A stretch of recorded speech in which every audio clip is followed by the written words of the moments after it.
Smart city, future-ready city is a complex story. Next week there is a Smart City Expo in Barcelona, where there will be more than 20,000 visitors and more than 800 exhibitors on the conference itself. So we will try to wrap up the most important things that we find in the region and the experiences that we have in the region, and also to take a picture of what is happening globally. For instance, in something that is really interesting for me, robotics in smart city. We have a professor Xu from China who will speak about that.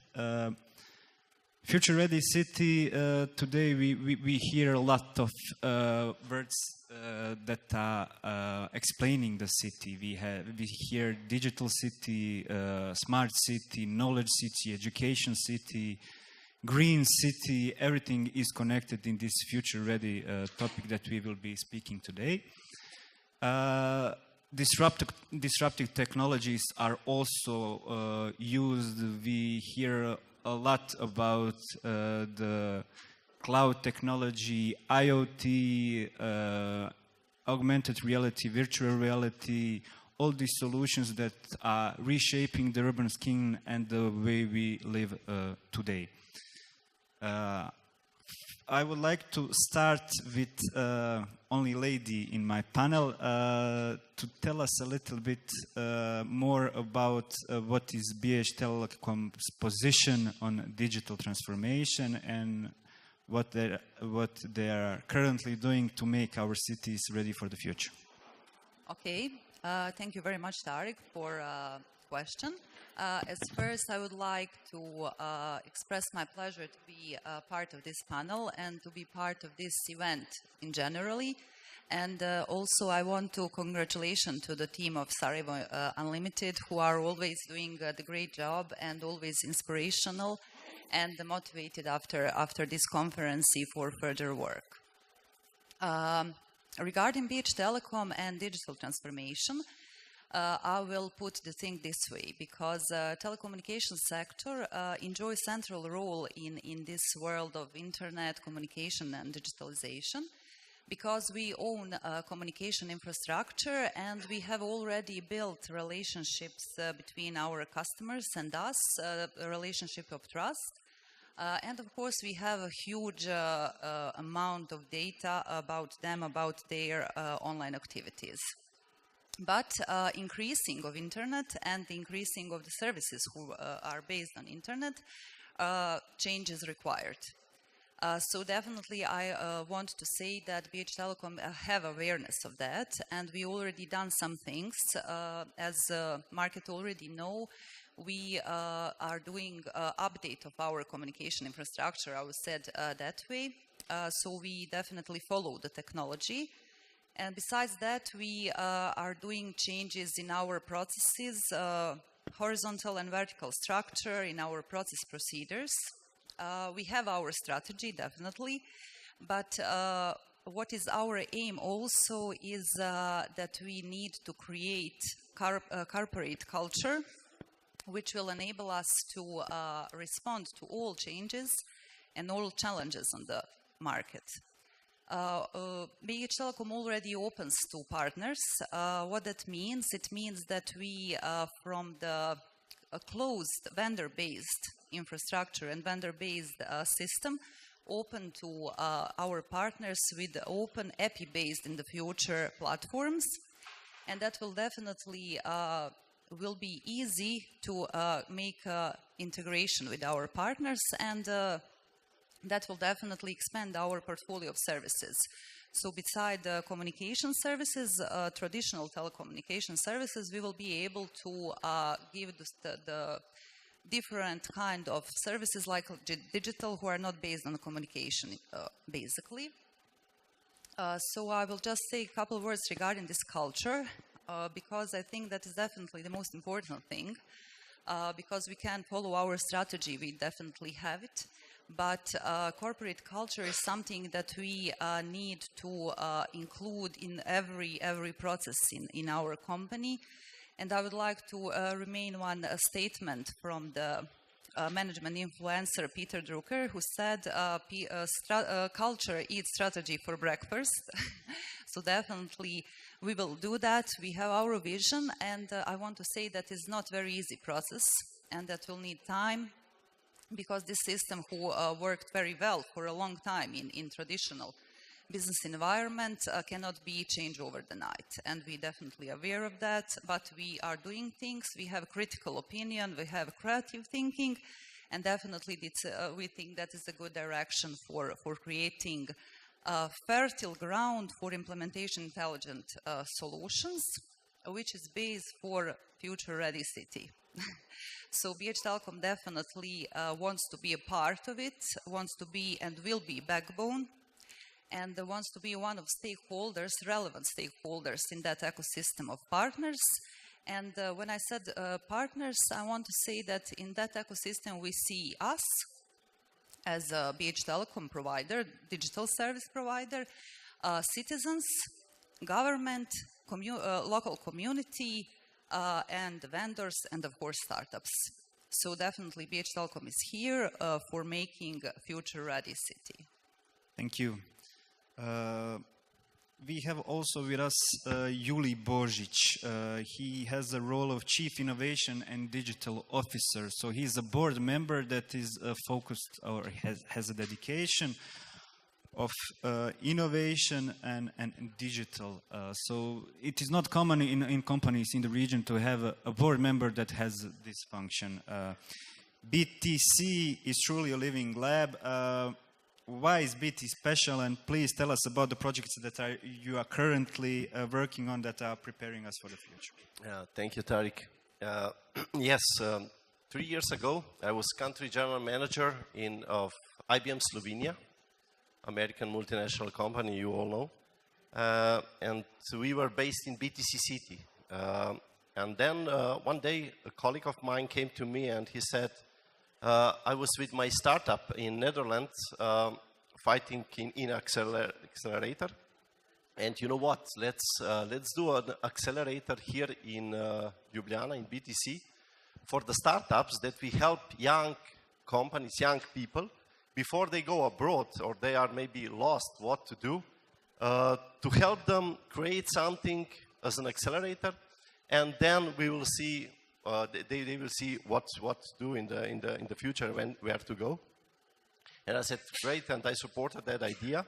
And as BTC City supported that idea as well, and they were the first investor, we created that amazing story of, we call it now engine of innovation.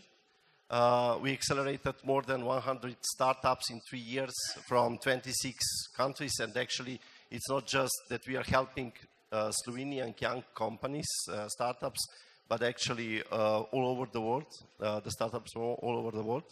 And then I got the invitation from BTC, this is BTC, our president, to come and join, and that we establish the pillar of innovation and digitalization. And the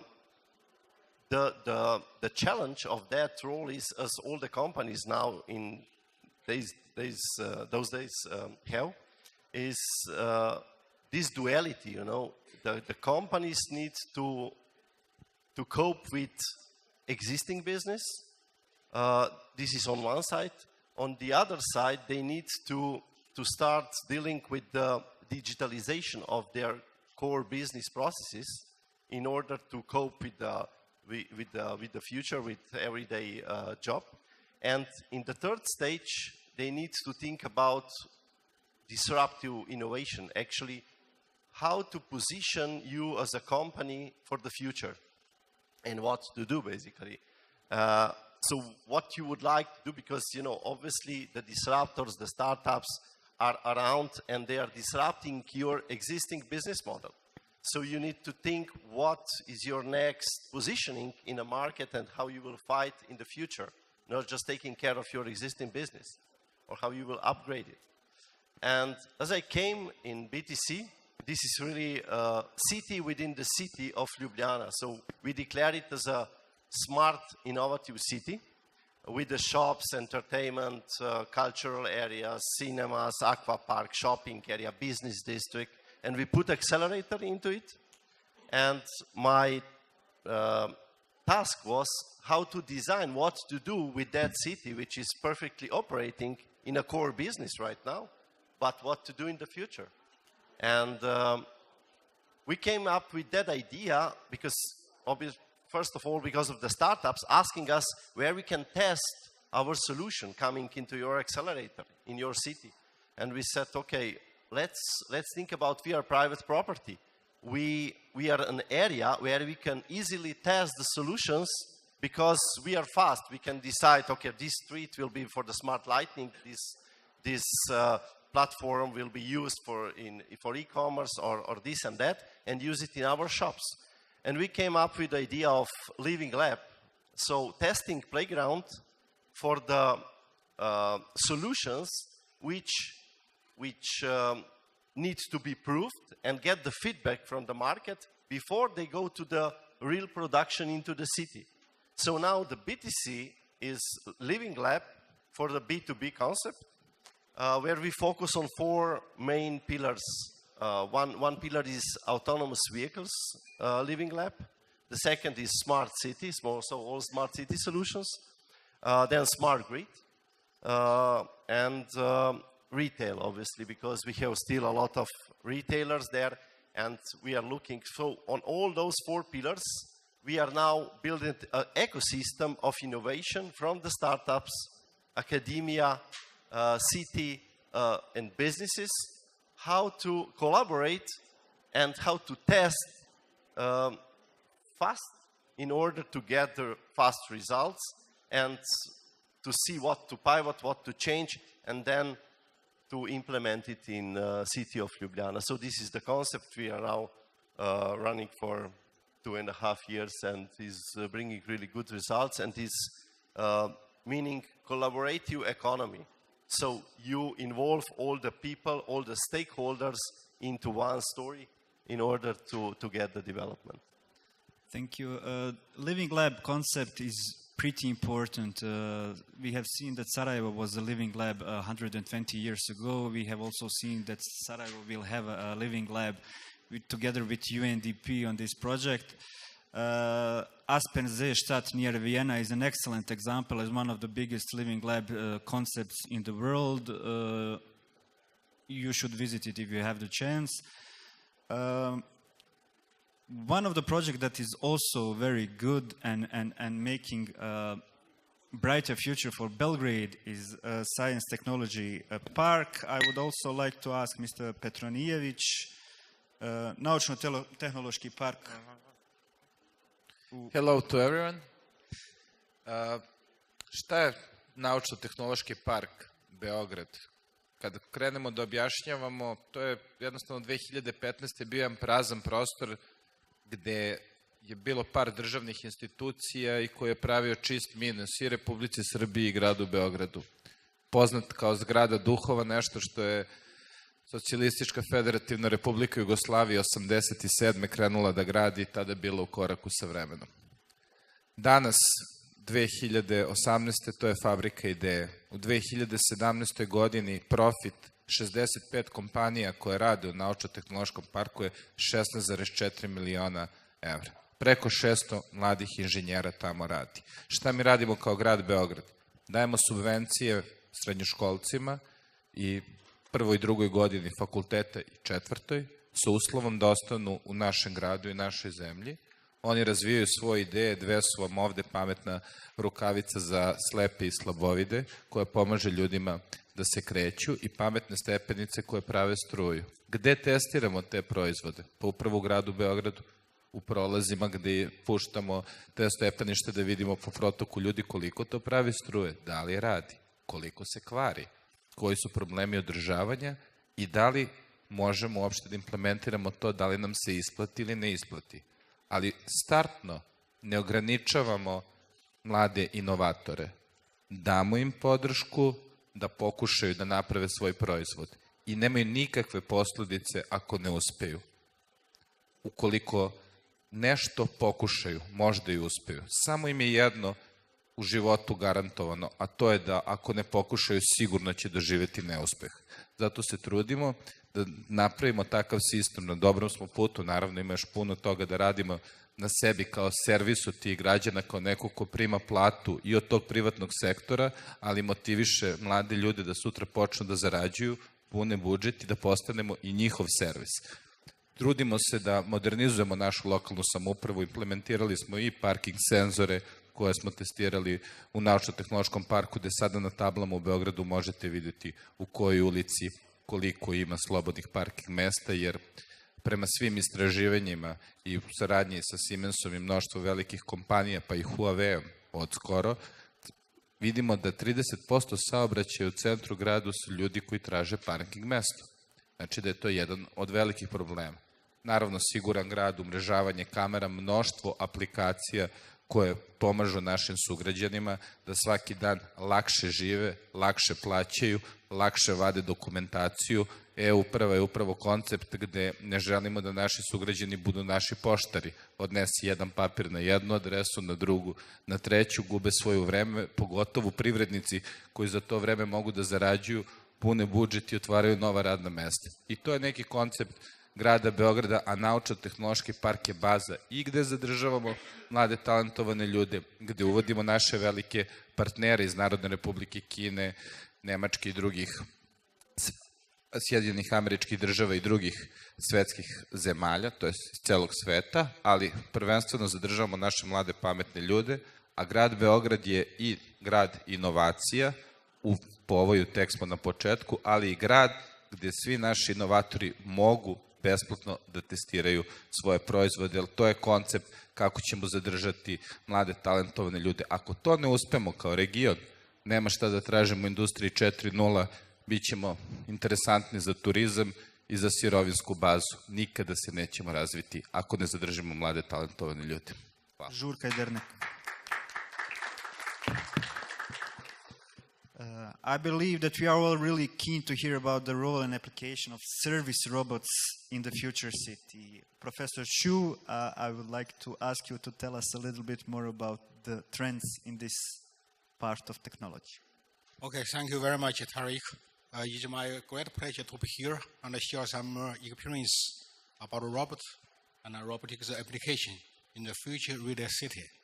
In my understanding, the future real city should be a city that uses most advanced information and communication technology to improve our human beings' life.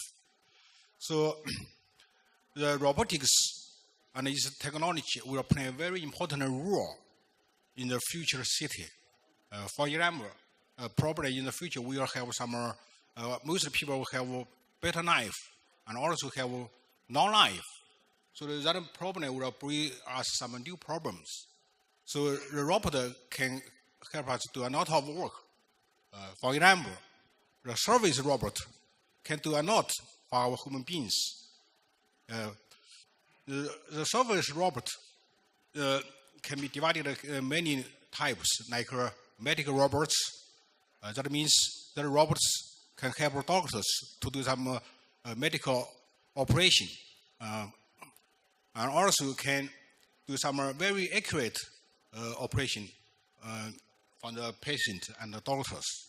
And also have some rehabilitation robots. That means that robot can help some disabled person or elderly person to service them, and like to give some, want to get some tea or get some food to eat, just use robot without other people's help. So that's very important. We also have some other types of robots, like rescue robots. You know, sometimes some disasters incident may happen, like an earthquake, a flood, or heavy storm. So once this disaster happens, the rescue robot can help us to do some rescue work, to find the source of the earthquake or find the source of the people who need help very shortly. So this can great help to us. And sometimes we have the family use robots. That means that can do very many housework from home beings, like cleaning floor, to wash, or monitoring robots. That means some disabled person or elder person who stay at home, but the other people, or his like his relatives or his family members can monitor the people in other place. They can find these people what are doing in their home. Sometimes, for example, his family member in Sarajevo, but his home in another city, but he can find or monitor his parents at home through a cell phone. So that's very convenient from both, for their parents, from the people. So also we have some education robots, like a teacher. They can teach children, teach people to know some new knowledge. Not only just teach children, also can teach some adults to know some new things, new technology. So that's very important. So in my opinion, the use of robots, especially service robots, will be bring us very comfortable, more comfortable and a better human being life in the future. So that's my understanding. Okay, Sarah, thank you very much. Thank you very much. The Future Ready City is all-inclusive story.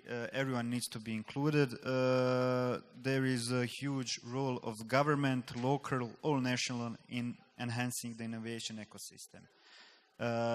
New team in Skopje is doing great work in that direction. I would like to ask Tony Masevski to give us more information about this.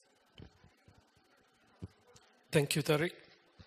But first of all, before I start speaking, I will try to be smart and innovative, how to show the digital way to my boss that I have been working here and not just playing around. So I will make a selfie with the audience that I want to smile. Yes. I think it's going to the mayor of Skopje, yeah? Us. And I will send this photo the digital way. Okay. To improve the processes of quality control of what we're doing when we're abroad. Very good. Thank you for your question.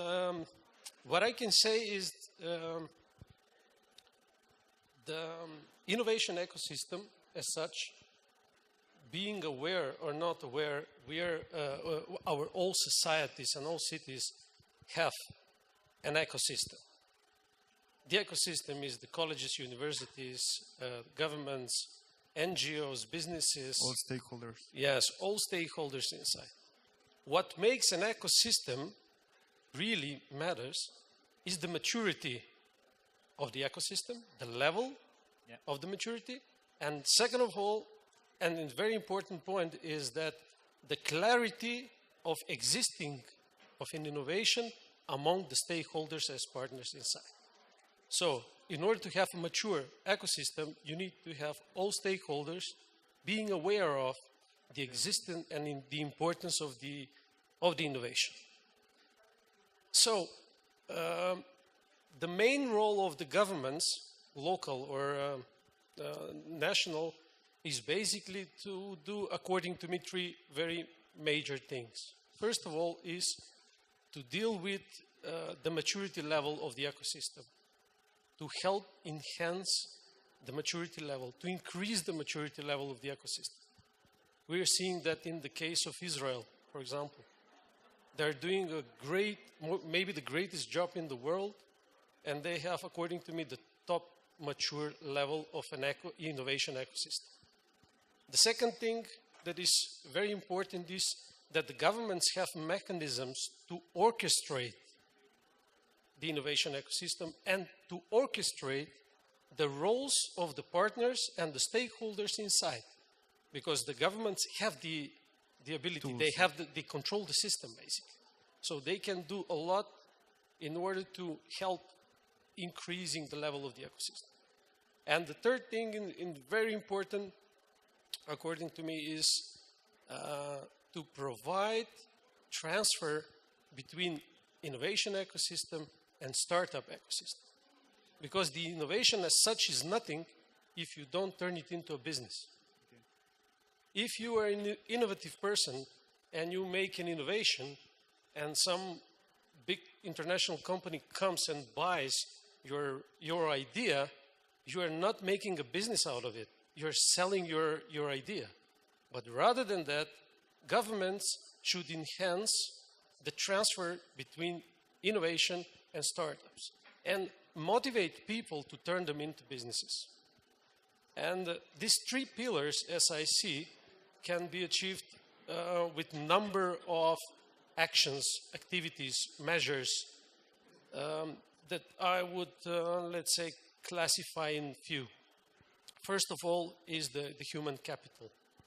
The human capital is, as I see it, as a talent pool. You need to enhance the talent pool in the society, educate people, provide a good labor market, provide involvement of innovation as a term and terminology, and also as an activity from early age in schools. So you need to rise it up from the bottom up. And the human capital is the one that will bring you innovation in the society. The second thing is density. We need to put all those smart people together, to put all these stakeholders in the ecosystem on one place, and to burst. That means that the governments should support opening of hubs, startups. City Mind Lab. Yeah, of course. Create networks of mentors, connect innovation and startups, universities and businesses. This is the role of the government. Then what is also very important is that the society has to accept it. So it means that we need to create a culture around innovation. And we need to have acceptance from the citizens towards innovation. The acceptance means the first thing that comes to my mind is that the failure is a brother of success. You don't have to fear failure because, as my colleague said from Belgrade, if you don't try, you will never succeed. So societies have to accept that also failure is sometimes on the roadmap to success can happen, and that we need to foster them. And the governments should also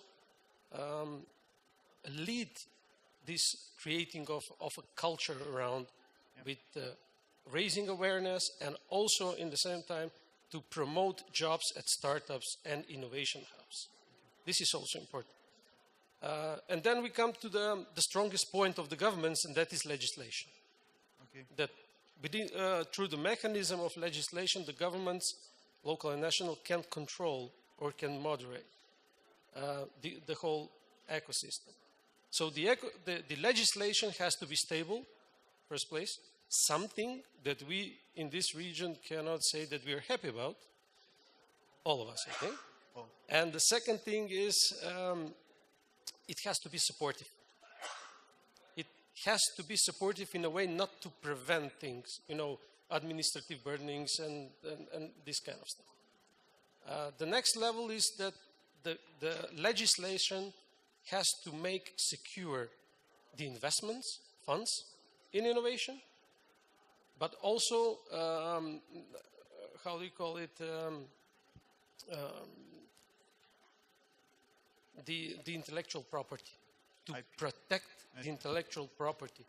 Because when you innovate, it is only an idea, it's sometimes on paper. But the legislation has to give you the full right that you possess that idea. And to give you all the right and benefits of it. So basically, to wrap up, ecosystems is a very big, complex process that governments should be the orchestras should orchestrate and should stimulate the whole society, basically, to take action and to be involved. Thank you very much. Smart city solution providers like company Pointer and also, for instance, I know Siemens, IBM, and Microsoft, General Electric all have their dedicated sectors that are dealing with infrastructure in cities solutions. What can a smart city solution provider like Pointer have as a solution to make cities ready for the future? Okay. As a smart city solution provider, we have a few levels of solution we can give to our customers. First level of solution is to raise awareness of smart city and what it means and why it is necessary. The second level is a project level, and there is also implementation and integration level and joint research level. So I talk with all this level. Basically, smart city concept model in our case means two things: e-government services and utility services. In e-government, in e-government sphere, what is mean? How to describe organization like state or city. We choose the core business process model, so we try to describe only any local municipality work as a list of depending or isolated business process and develop software based on that, which can manage that process and that activities. Basically, we try to replicate existing analog services in digital environment. On the other side, we try to establish infrastructure like telco operators, which means sensor networks, transport networks, platform, enabling orchestration for local municipality utility company. All this, we try to be open, vendor-free, vendor-independent, and prevent any vendor lock mechanism. It is very important for us as a company, and it is a very big question for all cities, because city never have to be hostage of some vendor. Also, we try to achieve best overall solution for every case and not to give our customers a generative solution which are not suitable for their environment. In pollution, we talk about pollution. Here we have some research project with electrotechnical faculty in Banja Luka. We try to use Cisco and Libelium proven solution, which can be used as integrator, but we also have our research program, and we try to measure pollution using by honeybee population, and which collect samples for us. Also, we have in all area of smart city, we have a catalog of smart city services, and for that, every of that services, we can provide some solution. The idea behind a smart city or future-ready city, in my opinion, is definitely not just to use the digital technologies. It is also, in the end, the end result needs to be to improve the quality of life of its citizens. Already? Okay. We will try to be faster. Just 5 minutes more, please.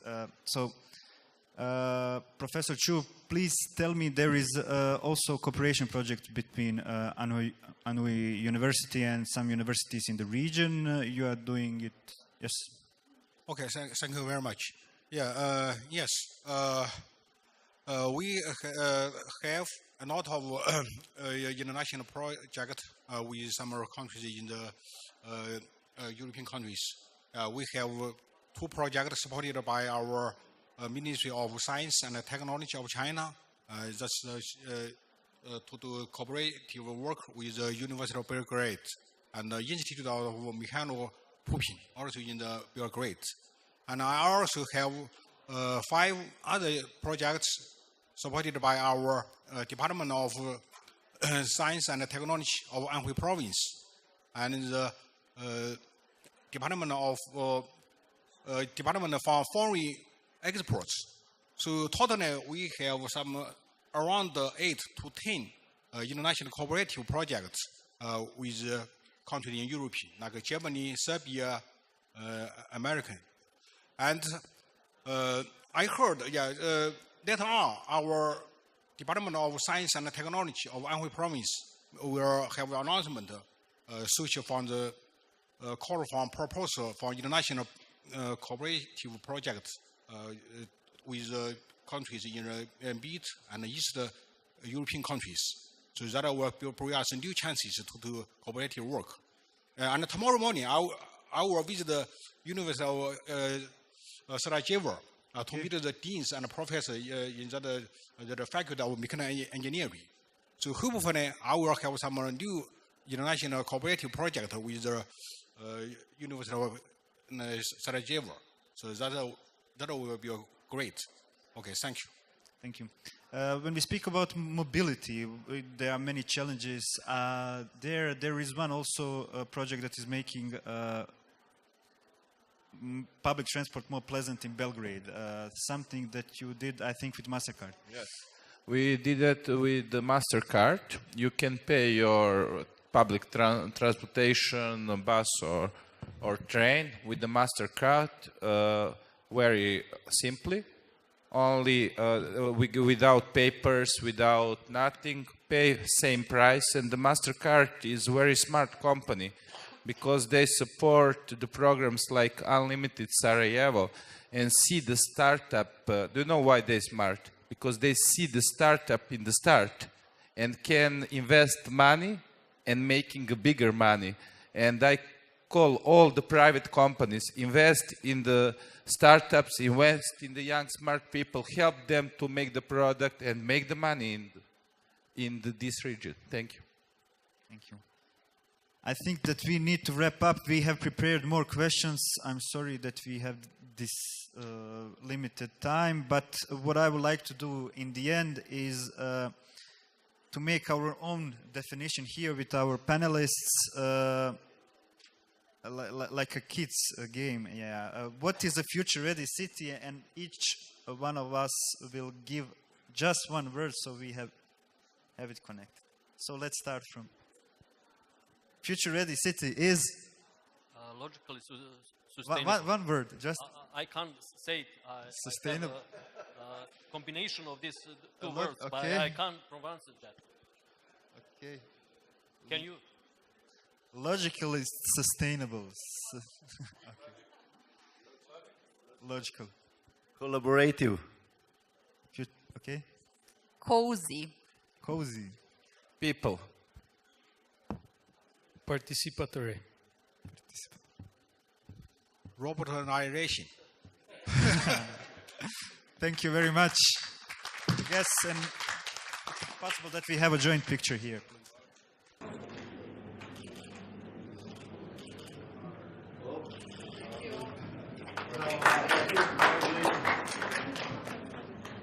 Thank you very much, Tarek, for this